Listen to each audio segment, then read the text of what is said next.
overall goal of this procedure is to provide a novel method for capturing in situ, composite, flow-weighted, farm canal discharge water and suspended particulates during drainage events for their physico-chemical characterization.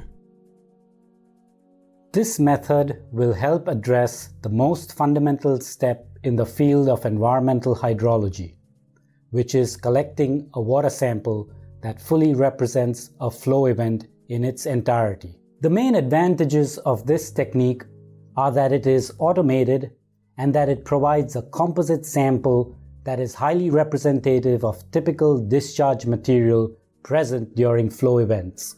This method can provide insight into water quality parameters during routine drainage events, as well as during storm events when large volumes of water are discharged over multiple days. Designing monitoring methods that capture flow-weighted composite water samples could help avoid errors associated with complex, high-intensity rain events. Demonstrating the procedure will be Research Associate Dr. Timothy Lang, along with field technicians Pablo and Johnny.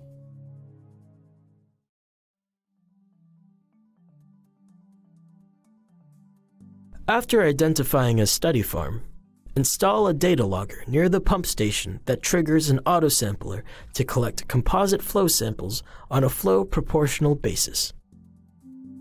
Use the pressure transducers installed in the inflow and outflow canals adjacent to the pump station to monitor the farm canal levels, and use the proximity switches installed on the pump heads to monitor the pump speed.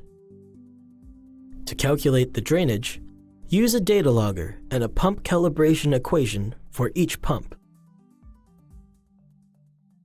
To program the